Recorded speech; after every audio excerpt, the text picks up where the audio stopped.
Skinny fat, one of those oxymorons that you've heard about before. Heck, you might even label yourself as skinny fat. So what does it actually mean? Why does it happen? And what can you do about it?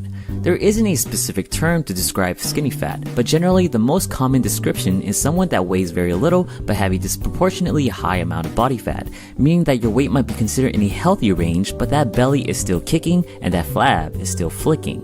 Now, being skinny fat isn't all that bad, nor is it unhealthy, and definitely not something to be ashamed of. But for many of you that categorize as skinny fat, you might think there's something that's not quite right. And it's not that you're lazy or not trying to change. Chances are you've gone on weight loss diets and even gone to the gym, but bam, still skinny fat.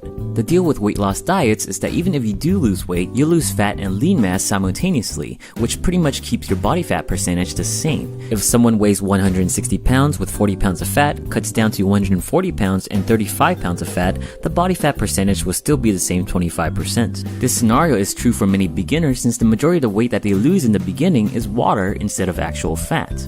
Working out is great, but a lot of times people that are skinny fat focuses too much on cardio.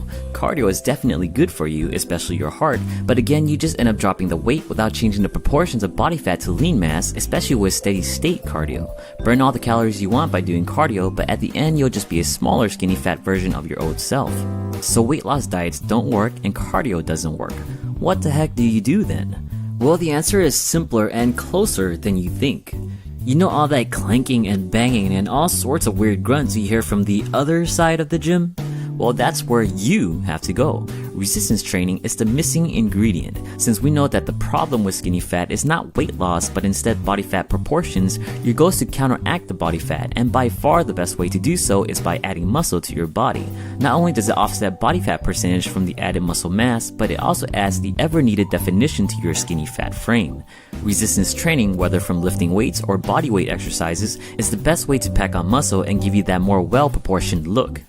And you even have the luxury of building muscle and losing fat at the same time. Unlike a bodybuilder who struggles with putting on more muscle because they're close to their genetic limit, a skinny fat person is ripe for packing on muscle fast. And unlike a skinny person, your body is primed to burn excess fat as energy. But this can only last you for so long. Once you train long enough, your rate of progression, or newbie gains, will quickly diminish and you'll have to choose between losing more weight or building more muscle. That choice is ultimately up to you, but keep in mind that you need to keep lifting in both scenarios. During weight loss, aka cut, resistance training will preserve as much muscle as possible from being broken down.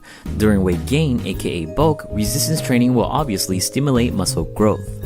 So there's your magical secret to solving your skinny fat problems. It's nothing that's an actual secret, nor is it really all that magical.